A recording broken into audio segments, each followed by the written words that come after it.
As far as signaling is concerned, the basic strategy is that first of all, a signaling is elicited, it is sent, it comes from the environment in which cell is living, and there are then certain molecules which detect that signal, and that is then felt by the cells, and this a cascade starts within the cell. Then the macromolecules, not only macromolecules, there are also micromolecules also, but as far as the macromolecules like our body, I mean organic, the biological molecules which are because of which a life is life, I mean they are the macromolecules actually, the proteins, the lipids, the carbohydrates and nucleic acid. So not only these molecules are performing the function they are performing. For example, nucleic acids are DNA is the inflammatory molecule, and proteins are the functional molecules, carbohydrates the energy producing molecules, lipids are both energy producing molecule and also structural molecules, and of course carbohydrates are also structural molecules.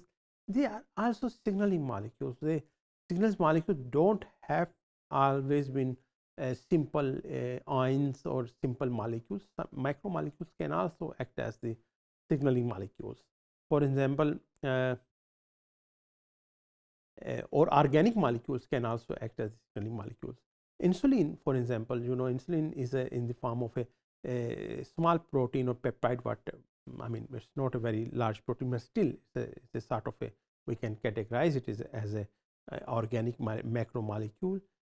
It's regulate blood sugar, one of the most important hormone signaling molecule it is, and it triggers the production of insulin is triggered by glucose. Again, it's one of the glucose is one of the component, one of the basic unit of the macromolecules, the basic unit of the carbohydrates. Then glucose 6-phosphate, it regulates the hexokinase activity. Again, it takes part in that way. It takes part in the signaling signaling reactions. Then citric acid cycle. As far as citric acid cycle is concerned, then there are many molecules of the citric acid cycle, of many products which are formed in the citric acid cycle.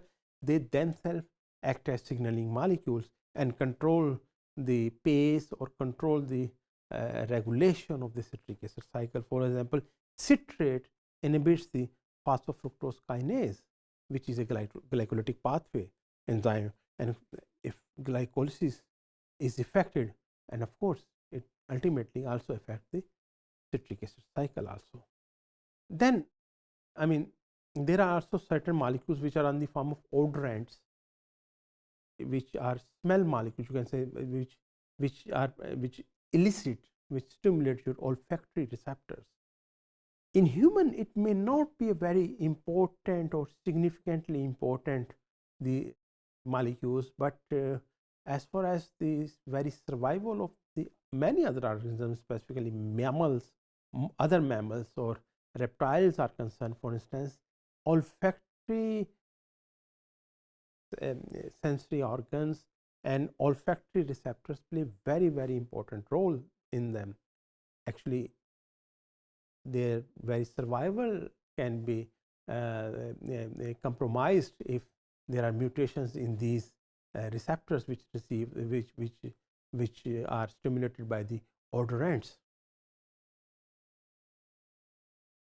Some of the examples of odorants, for example, is the benzaldehyde, menthol, and there are many other molecules which stimulate these olfactory receptors. And the perception of smell, it's a chemical based signaling. It's not a mechanical signal. It's more of the sort of chemical signaling. Then there is other molecules also which we have touched in some of the previous lectures also, that activate the neuronal signaling or signaling of the nervous system. For example, acetylcholine is one of the neurotransmitter, dopamine is another neurotransmitter. They act at the junctions of the synaptic junction between the neuron cells. They accumulate over there, and they are then they then elicit or stimulate the neuronal signaling. They act in a very, very rapid pace. Dopamine, of course, is a reward pathway initiator, because reward pathway means that something a response which makes you happy, which your behavioral responses, which makes you happy, gives you pleasure, and so on and so forth. It also controls your motor functions, movement of your body. Then norepinephrine, they influence the production of the ATP, and in turn affects the very functioning of the mitochondria. Not only chemicals are involved in the signaling, there are also non-chemical moieties or factors which act as signaling moieties. For example, photons, the light, it's also as a signaling moiety, and there are light sensitive receptors in our bodies, or specifically in the bodies of the plants. In the plant leaf, for instance, because the photosynthesis occurs in the leaf, they absorb chlorophyll, and in this way the light stimulates the process of photosynthesis in them. And then in human, for example, melatonin is produced because of photon activation, and this melatonin then it is responsible for the sleep awake cycle. Do you have, or circadian cycle, more specifically, you have a 24-hour cycle. You have to, you sleep at certain time, you wake up at certain time. This all is regulated because of certain molecules in your body also. This is also one, this is not only a behavioral phenotype, it also depends upon certain signaling reactions. Then finally, there are also non-chemical signals which are mechanical or thermal signaling. I mean, the signaling which, because of some force, I mean, if I make if I slap on this table, my hand feels something, my hand feel a force.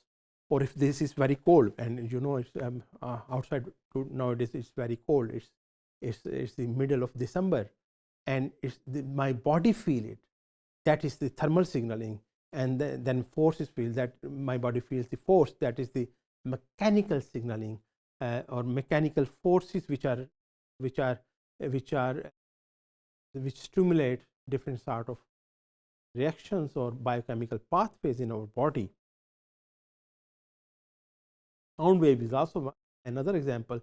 Sound wave also can initiate signaling, because your ears can hear a sound, and it can lead to different neurological or nervous system based signaling or muscular signaling, and you can react accordingly depending upon what sort of sound waves are produced, or what sort of sound your body and your mean any mammal, I must say, or any other organism which have the ear and which can listen to the sound. Plants also are a very, I mean, it's very important for plants to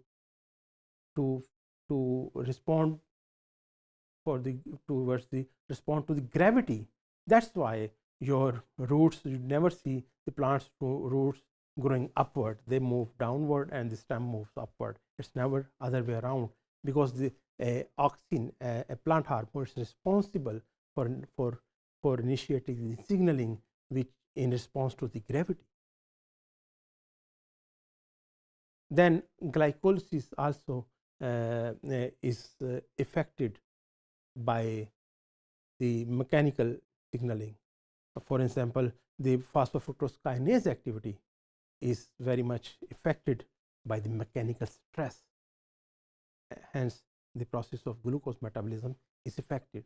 So, not only chemical signaling because of organic molecules or inorganic molecules or inorganic ions, but there are also non-chemical signals like light, like mechanical stress and temperature, etc. They also play a very important role in cellular signaling.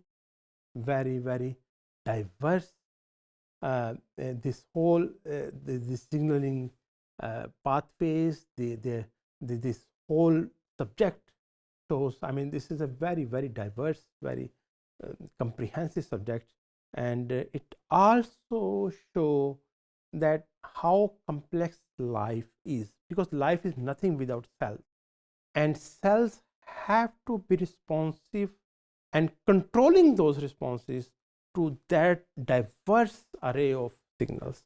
That shows the beauty of life, and it also shows that how lucky you are that being a student of biology, being a student of biochemistry, what a wonderful things you learn when you are dealing with subjects like or topics like cellular signaling. So you should be thankful to me also for that. Thank you.